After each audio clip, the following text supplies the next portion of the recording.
In the name of the Most High, Jah Rastafari. My good name is Marley Moses, the positive warrior, alongside... Yes, sir, DJ D-Rage, the baddest. Each and every Wednesday from 10 p.m. on KBC Channel 1 TV. Tunakuletea the biggest reggae party in 254 in a yard extra. Extra niceness of reggae music. Extra dose of entertainment. When the thing is nice, we have to do it twice.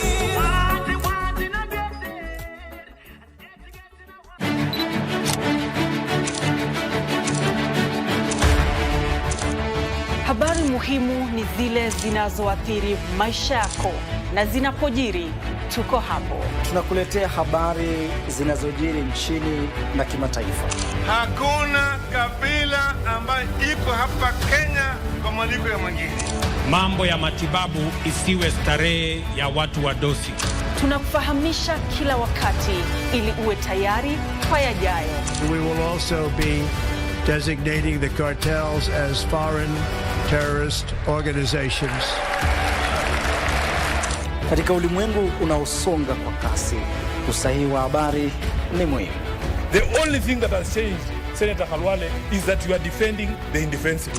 If you allow me as a bullfighter, I'll fix him here and now and it will be sorted out. You were doing very well until you brought out your character of bullfighting. Tunakupa habari sahihi na zisizoegemea upande wowote. Pindi tu walioteuliwa wataidhinishwa na bunge la kitaifa. Na ni hapa ndipo Darubini, kila siku ya Jumatatu na Jumanne saa 1 jioni.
Well, tonight, the world is expected to reel from new tariffs, with U.S. President Donald Trump threatening American trade allies with renewed tariffs. What is happening to the U.S.? That is a question that analysts are asking tonight. And what impact will this have on the global economy?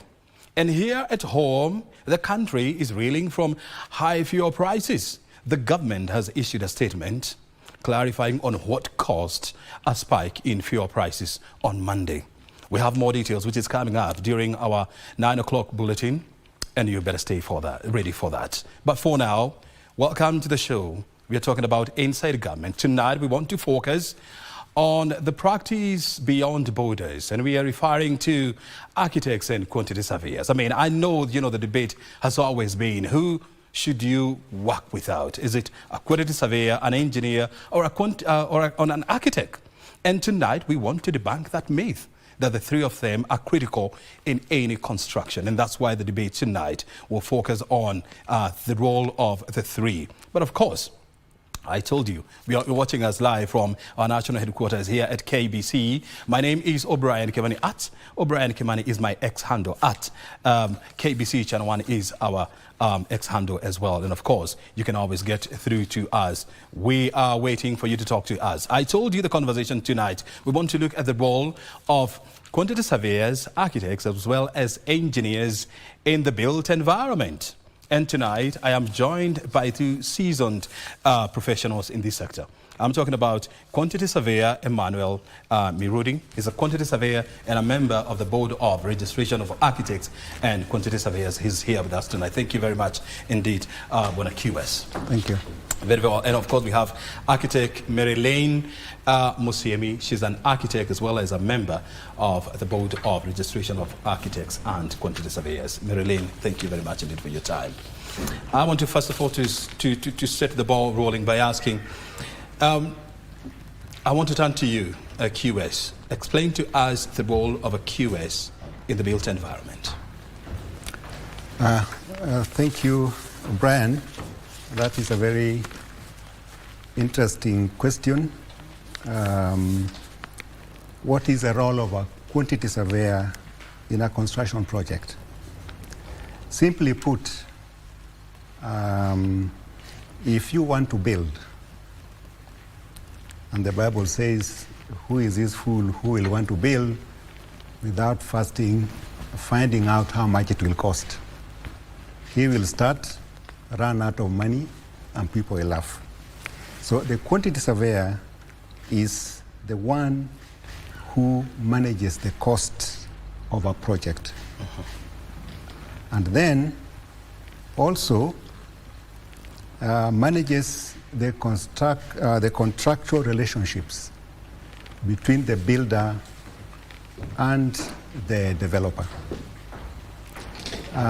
In certain jurisdictions, they are referred to as estimators. In certain countries, they are referred to as cost engineers. So when an architect designs and provides a drawing, it is the quantity surveyor.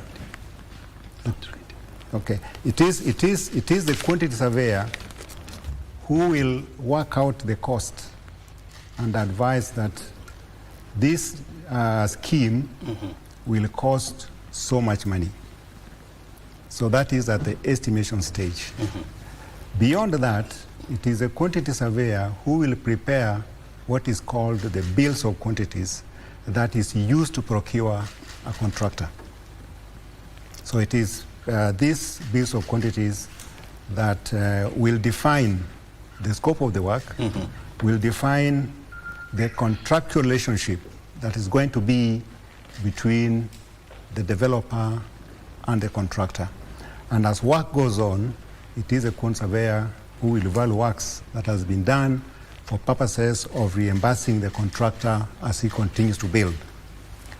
And should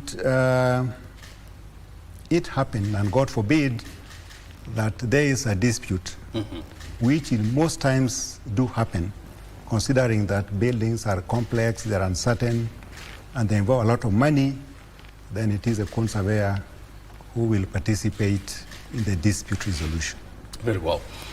I have had a situation whereby, in some instances, people refer to quantity surveyors as the accountant in the project. Correct. Is that a good definition of a QS? That is a very good definition. In fact, it's a very good definition. In fact, at the end of a project, the quantity surveyors renders what is called a final account. So it has a relationship really to do with the money. And he is the one who actually will account to the owner of the money how the money has been spent. Very good. I'll be coming back to you, but I want to hear from architect Musiemi. Explain to us the position and the role of an architect in the built environment. Right. The architect is somebody who is trained and registered to design and supervise the construction of buildings. The registered part is very important because beyond your training, there is a lot of liability that comes with designing buildings and supervising their construction. I'm sure we're all aware of the collapses that have happened. So an architect needs to be held accountable by a certain body. I think we'll mention that later. So an architect takes your idea, O'Brien, the dreams that you have, and converts them into a technical output that can actually be built by a contractor.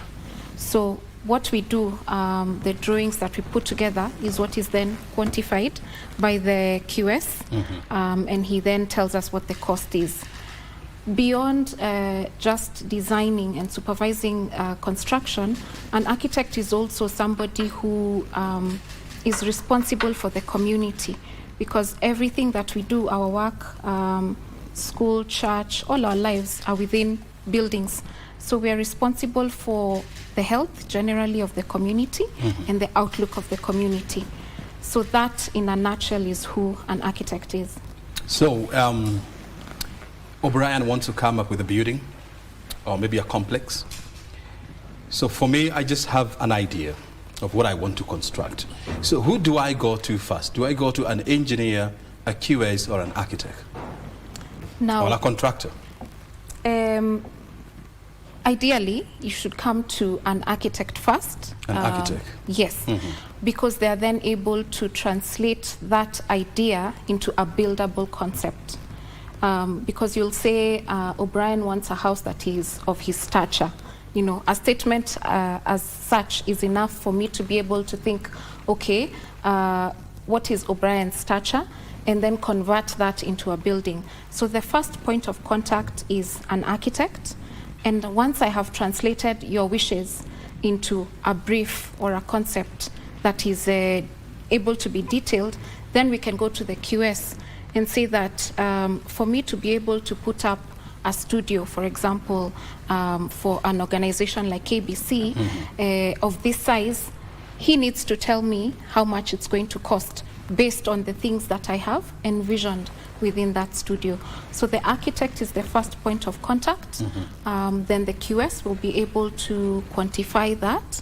And then later, other consultants, such as the engineers, come in to be able to detail their specific aspects, such as the structure and the mechanical, the electrical, that make the building now work. Yeah. QS, is it advisable for you, even when you're starting the concept, to have the services of the three on board? Yes, it really depends at what stage that you are talking about. At the concept stage, like what Marilyn has just explained, when now a brief is translated into a drawing, and then that drawing is translated into an estimate, you may just need an architect.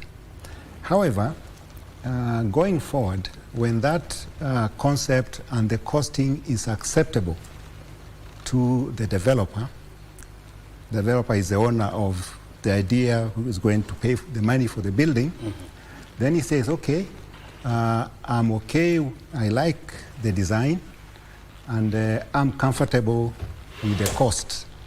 Then now the scheme is progressed into more detailed design.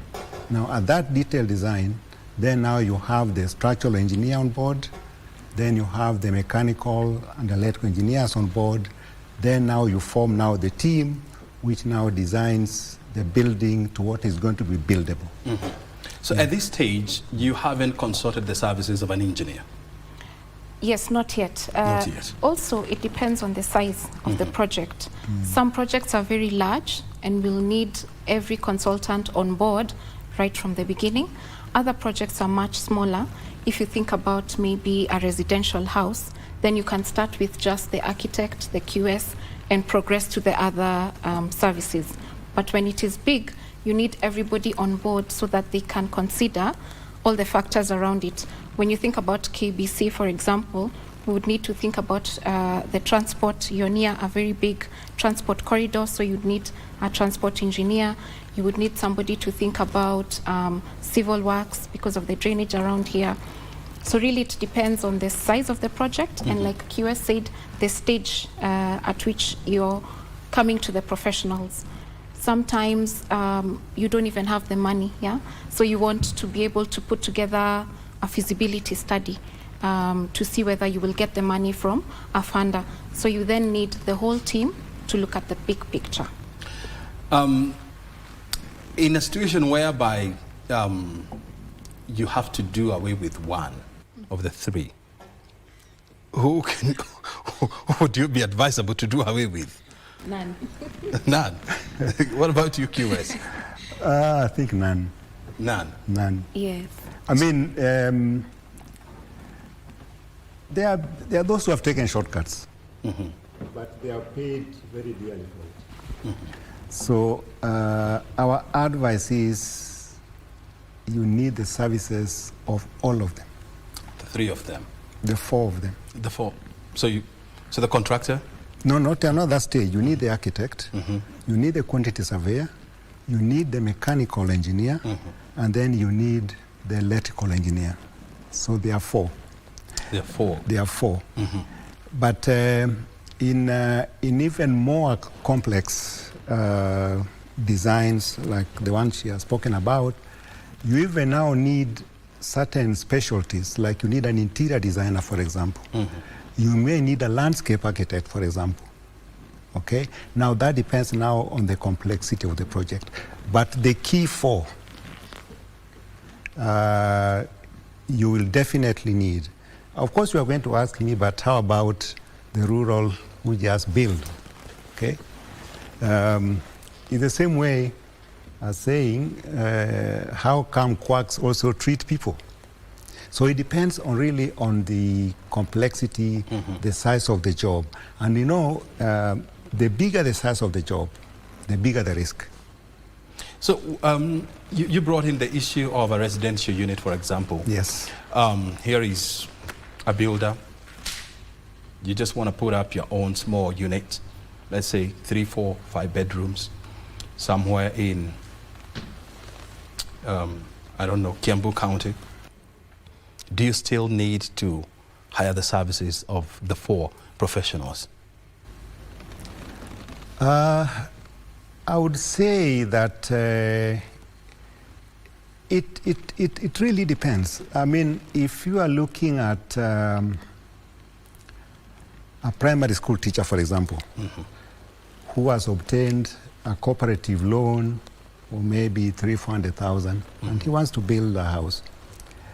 At that level, they don't even consult architects. Actually, the builders draw for them. Okay, but these are really very light structure. There may be 2 rooms, 3 rooms, for which the risk of failure is hardly there because they have been built and they are there. But when you go to the extent where you want to build a 7-bedroom house, double story, you know, with an upper floor, then it now gets a bit risky for you not to engage an architect and an engineer. So my answer would be, it really depends on the size. And I think that is the key thing. Yeah. What about you? I think of it this way. If you have 10, 15, 20 million to invest, you need somebody to steward how you're investing that money. And that is the average cost of a maisonette in Kiambu County, Kajiado, Machakos. Yeah. And what the 4 of those professionals do is help you make the best use of that money. Because what happens if you don't have professional advice, it's pata potea, yeah? You're trying, you're not very sure. Most of the fundis on the ground, while they are competent and they have gained experience over the years, may not have the science or the theory behind the things that they do because they've learned through apprenticeship. They try to pass that knowledge to another project, it could fail. So at the very least, my advice would be consult the professionals, you may not give them a full engagement, but at least consult them and get their advice as regards how you're going to steward your money and invest it. And like QS has said, there are different levels, yeah? So you can tier that engagement with the consultant. If you're investing a small amount of money, then they may just need to give you guidance and not maybe be there full time. But the more the money, the more the risk. And that is why you need that sort of guidance. Let's, for example, take, you know, the teacher that you talk about, QS. They have gotten a loan, let's say about 2 million, 3 million shillings. They want to put up a house, a residential unit in West Pokot, for example. If they were to hire the services of professionals, how much of the 3 million shillings will go towards paying professionals?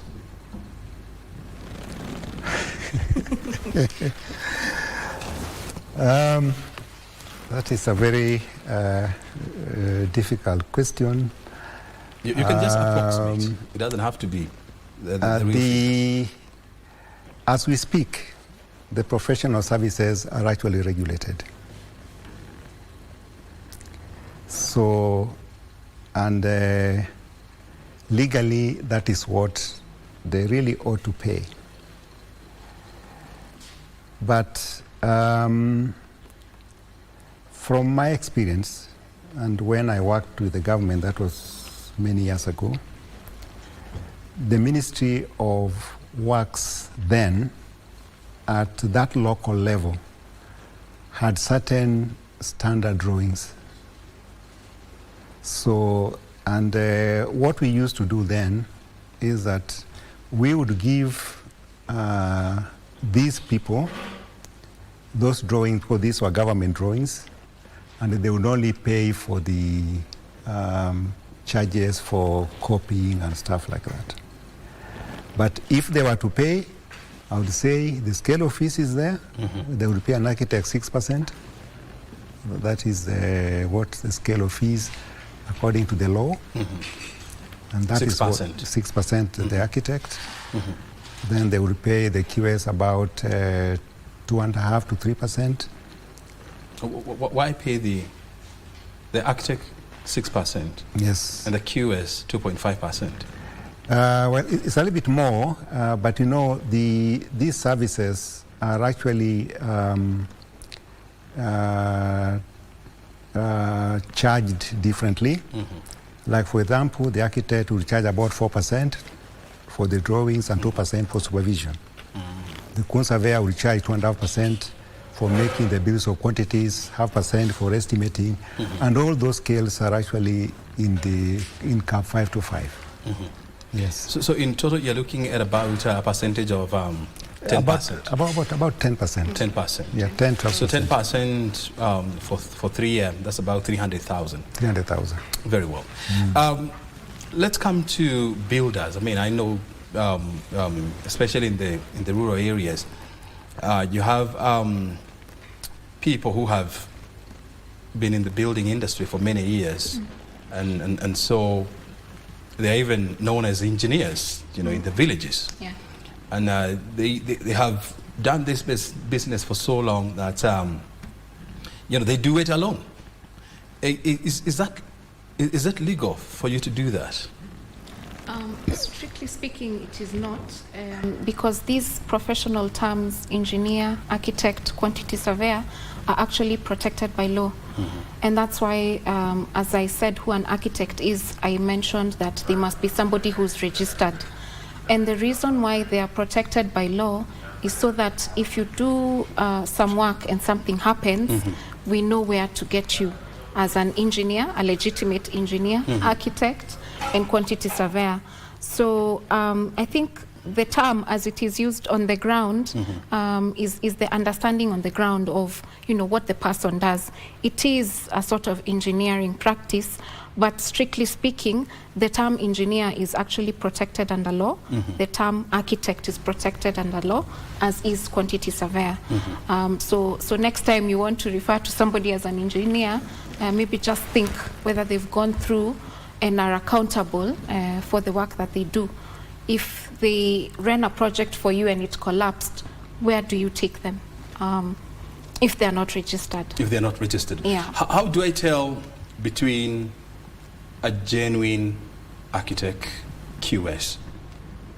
It's very easy. Registration is done by the Board of Registration of Architects and Quantity Surveyors, and the board has a website where you just log on, you put in the name of the person. If it is there, you're good. If it is not there, then you can ask yourself a few questions.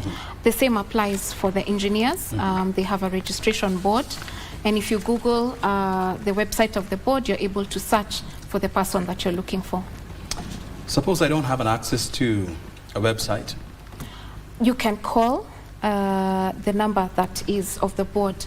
The other thing is you can simply ask this person whether they have a registration or not. They should be able to produce their registration certificate. And why this is important is even for that person who is doing a small project at whatever level at the county requires for them to have approvals, and these approvals are only done by people who are registered.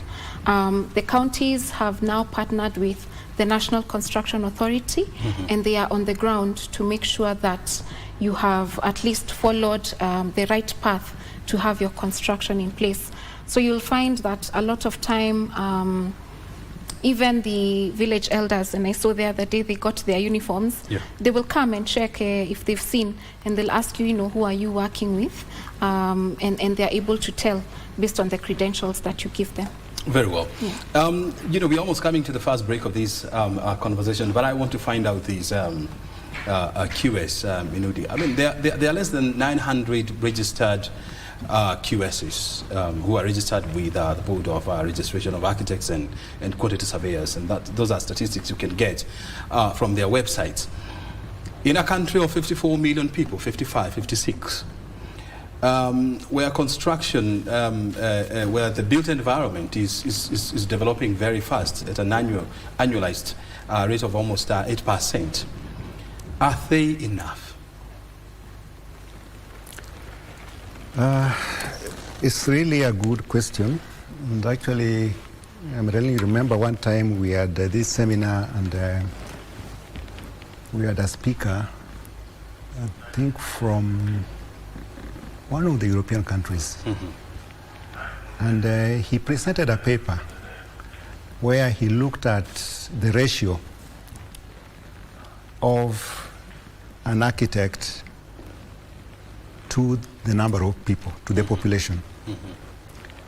And it turned out that in Africa, the number is miserably high compared to actually Europe. So the answer is that looking at the... So we have more QSs per capita? No. Yeah. We have less. We have less. All right. Compared to the statistics that he actually presented. So the answer is that yes, there are not enough quantity surveyors, there are not enough architects. If the population that need to build houses were really had to seek the services of whether an architect or a quantity surveyor, they are not enough. They are not enough. Yeah.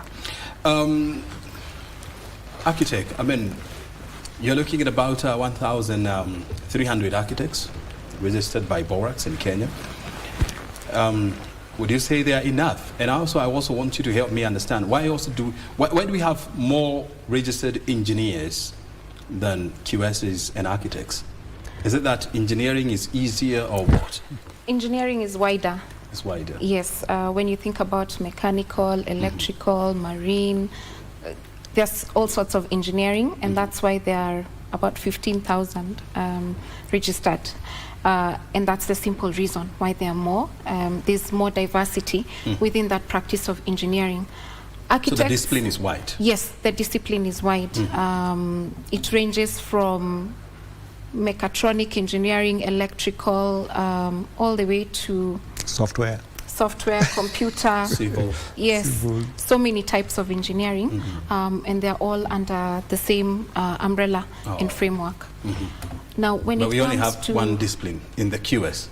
You Yes. don't have water QS, marine QS, you don't have anything like that. Not yet. Not yet. Not yet. Yeah. Architecture, you do have a marine architecture, and then you have traditional architecture. You have interior architecture. Sometimes they're practiced separately, but most of the time, architecture, traditional architecture, and interior architecture are practiced together. So that's why we may seem less than the engineers. We are not enough, of course, for the country, but like QS is saying, you find that our services are not fraternized as often as they should be, and it is because maybe people do not understand the value that we bring to the table, which is being able to guide how they carry out the investment and to secure it. So on average, I think we are registering about 200 architects every year and adding them to the market. And they end up in diverse fields within the market. Some of them don't end up in traditional architecture. Some end up actually in construction, in development, and in other branches within the construction sector. So we are not enough, but yet our services are not sought enough. So we're not able to give the service that we should to the country. Yeah.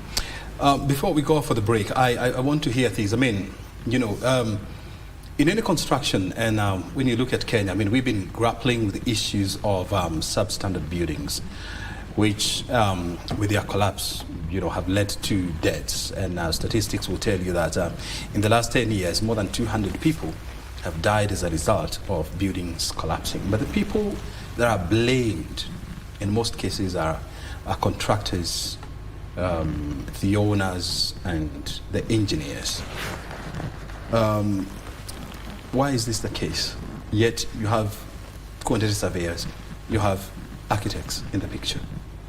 Well, if I speak from having reviewed some of these incidences, you often find that the architect delivered drawings, and in between the delivery of those drawings, their approval and execution, something changes along the way. And that's why a lot of time you'll find that it is either so the who has owner, the powers to change your drawings as an architect? Ideally, only yourself should change your drawings in consultation with your client. So your client should not change your drawings without your awareness. But what happens sometimes is you will ask me to draw a 4-story building for you, and for some reason you will have a bit more money, and you will think, let me do 6 or 7 stories. And then you think, I don't want to go back to Maryland, let me just extend. Is it legal? That is illegal. Illegal? Yes, that is illegal, because what happens is the considerations that were made for that building, even structurally, can only carry so much. And that's why sometimes you see the collapse, because somebody got plans for a 6-story building, but they decided to extend to 10 stories without consulting the architect or the other professionals. And that's where the problem comes in. Very well. Yeah. I mean, we'll take a break and then we'll come back and continue with more. In case you're just joining us, you're watching Inside Government, and tonight we are focusing on the built environment. We have two very critical professionals in the house. We have the services of a quantity surveyor and an architect. Both of them are very critical in the built environment. You're watching Inside Government. We are live from our national headquarters here at KBC. My name is O'Brien Kimani. We are taking our first break, and thereafter we are coming back with more conversation. Stay right here.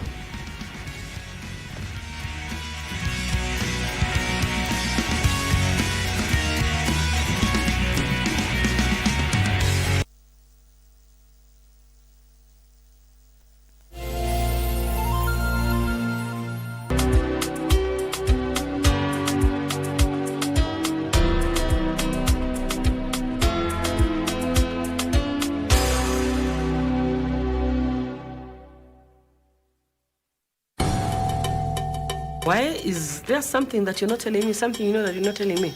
I'll call you later. Hakuna maji unapata mpaka uniambie ukweli. Na unakuja tu kwani ujui Joel amekuja na Joel ajui story. You have no idea what I'm capable of doing. Ask anybody here. Kuna kitu ambao unajua mimi sijui. It's nothing. It's nothing.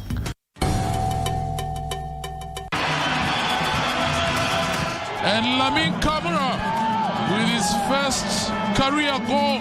Ni muda wa kuhesabu kwa ajili ya kusherekea fasili na asili ya soka barani Afrika, ligi za ndani na magwiji wasiotambulika. Mangeni Alvin anaichanja ndani uzuri. David!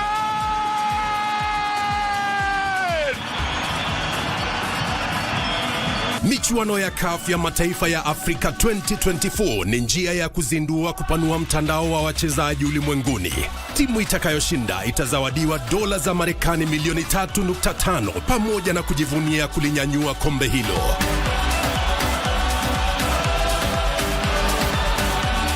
Pata manufaa zaidi kutoka kwa CHAN 2024 mubashara na kipute cha kipekee kwenye runinga ya KBC Channel 1, mwenzio wa dhati michezoni.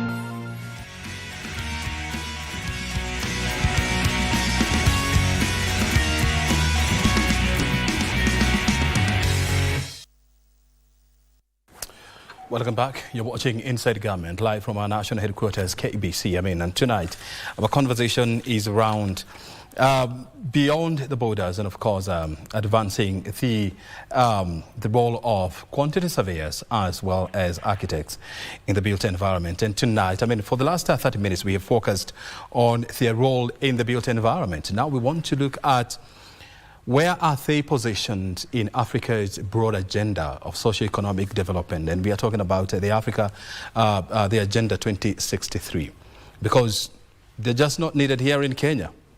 Africa to develop as a continent, we need that cross-border skill match. And that's why we are here tonight. So we are in the company of QS, or Quantity Surveyor Emmanuel Mirudi.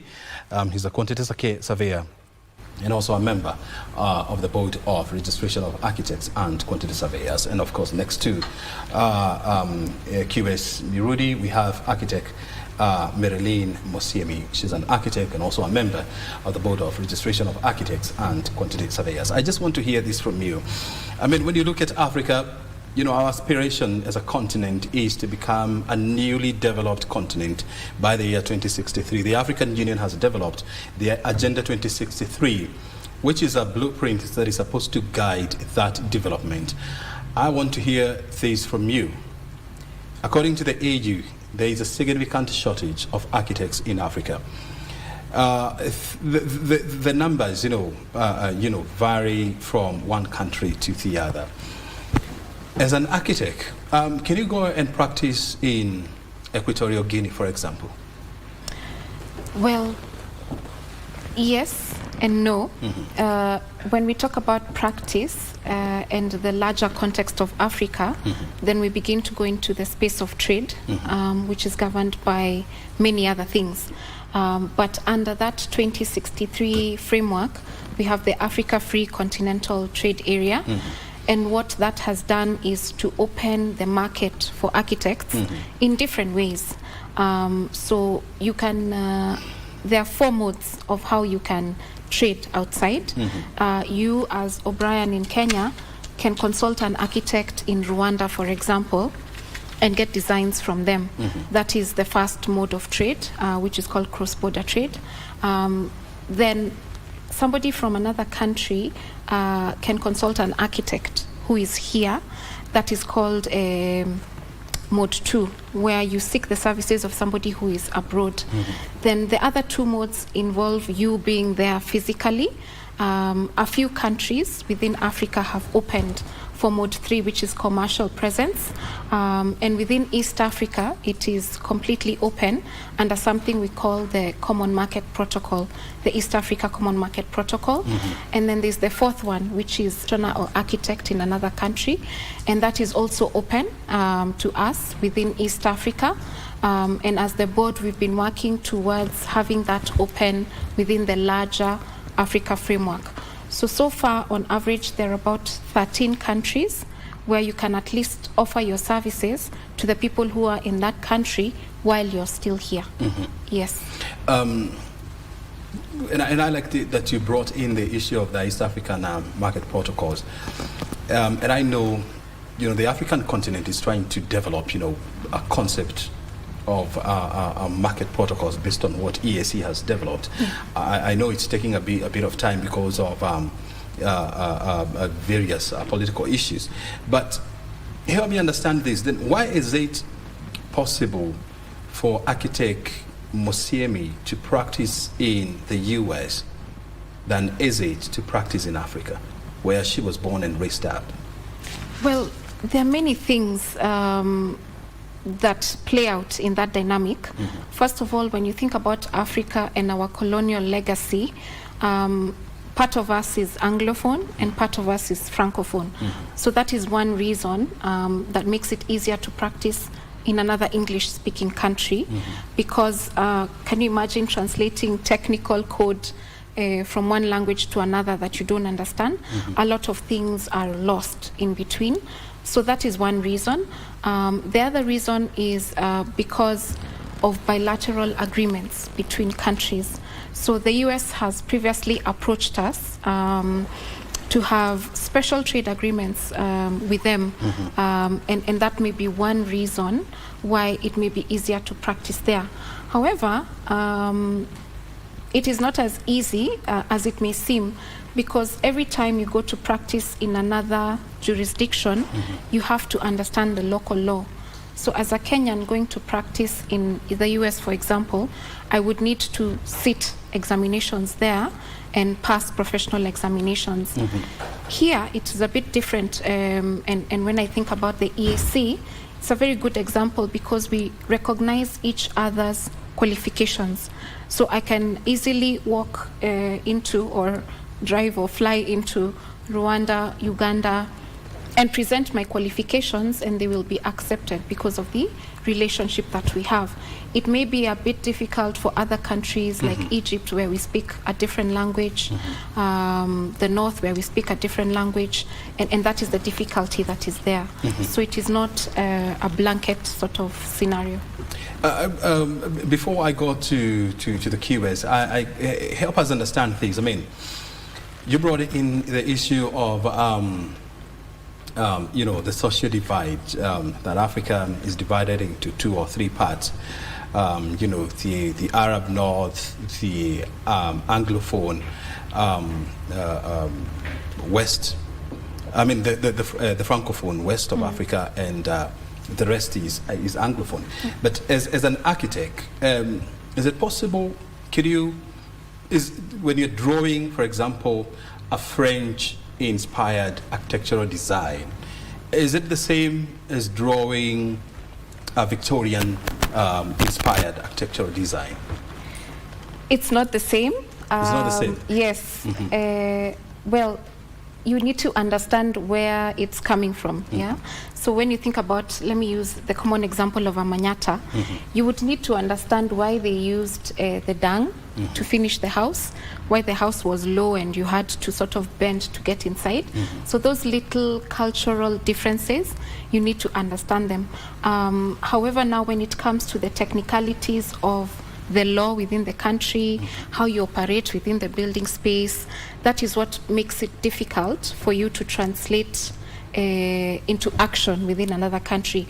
So what I'm saying is I can design for a French person from here and it will suit them, but I may not be able to practice in their country in terms of putting that design on the ground because of the legal framework around it. Yeah. Very well. QS Mirudi, let's also get to hear things from you. When you look at the profession of QS, I mean, your role is to develop what we call bills of quantities, and of course give it a price and ensure that you know, that building, you know, is constructed within the cost. Is it too hard to do that in a foreign country, for example? The answer is yes and no. The technique of estimating is standard, whether you are in a francophone country or anglophone country. It is extracting the quantity of the work and putting a price. Now, the technique of extracting the quantity, you can do it anywhere. The only challenge comes is how do you obtain the price? Yeah. So in instances like that, what we have done, and we did it in Rwanda and South Sudan, is that you have to associate with a local farm that is practicing there to assist with getting the local prices. So in that way, you can estimate. I work in South Africa.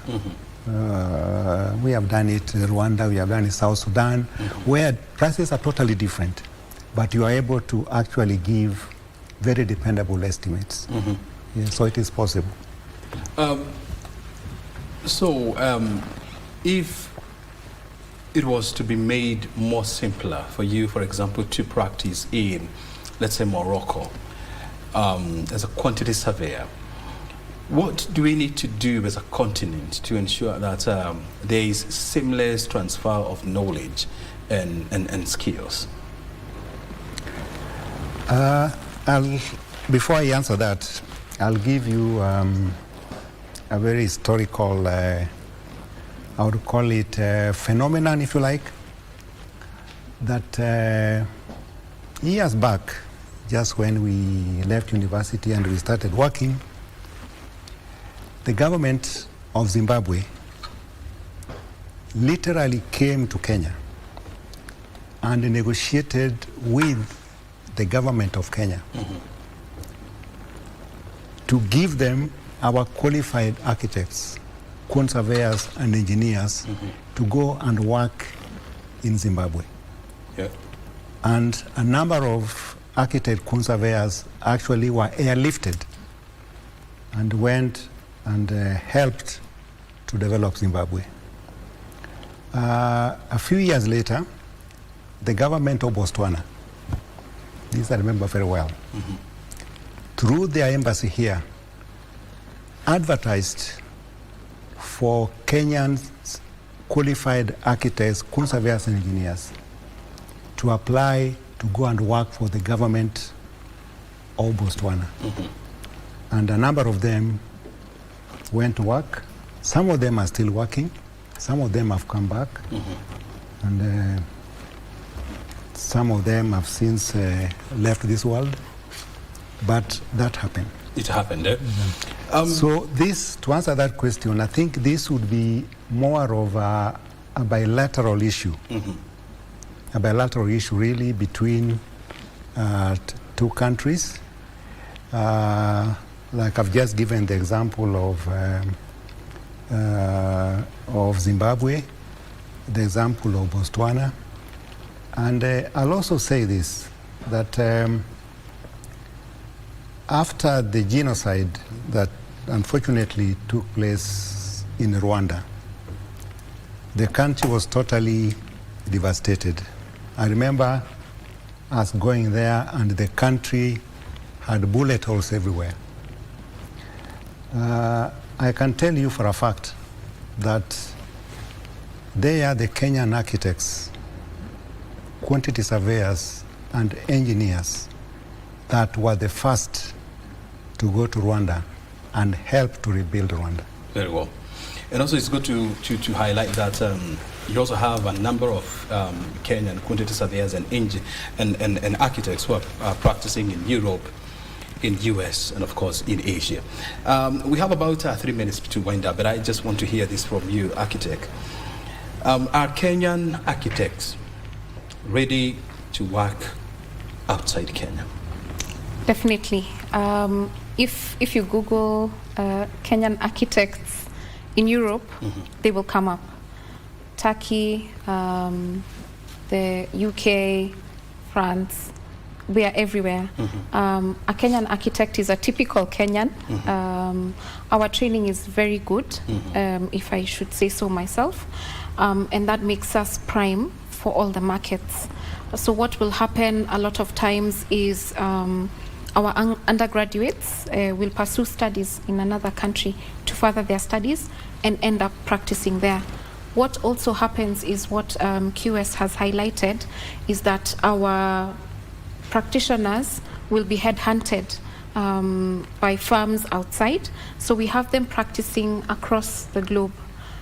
So yes, Kenyan architects are good enough and are practicing on the global scene. Very well. Yeah. QS, are Kenyan quantity surveyors ready to serve in Africa and beyond? Definitely, the answer yes. I think the first answer would be, are they capable before they are willing? The answer is that the Kenyan quantity surveyor is very capable, is as good as any other quantity surveyor in the world. And we see a lot of this when we go to seminars, when we participate in competitions, and there's no more living proof than the fact that you will find Kenyan quantity surveyors in very many countries. In the Middle East, you find them in South Africa. They are working. Kenyan firms, like for example, Symbion, is doing work in many countries in Africa. They had an office in Botswana, for example. Yeah. They did some work in Madagascar. And they're doing work in Kampala. We were doing work in South Sudan, many completed projects, in Burundi, in Rwanda, and so on. So the Kenyan quantity surveyor is very capable, and I would want to encourage the practicing quantity surveyors to look beyond the borders. Very good. There are opportunities there, and they are very capable. The little barriers that are there can be surmounted. They are what she spoke about, the recognition agreements between many professional bodies are making things easier. And I want to say that try it out there. We tried ourselves. Yeah, and it worked. That's why we ended up in South Sudan, we ended up doing work in Rwanda, and so on and so forth. Very good. Well, thank you very much indeed, professionals, for joining us tonight on Inside Government and, of course, sharing those critical insights with the public. Your time is highly appreciated. Thank you. Thank you. Good. I mean, we've been talking to professionals in the beauty environment, helping us understand the challenges and the opportunities that lie not only within our borders, but outside our borders. I mean, you've been watching Inside Government live from our national headquarters right here. That's KBC. Remember, the Prime Edition is coming up on air next. This is Doreen Arange as well as John Curio. They'll be bringing you up to speed with the latest in the world of news. My name is O'Brien Kimani. Thank you for your time. We'll do this again on Wednesday, same time right here on KBC Channel 1. Until then, bye.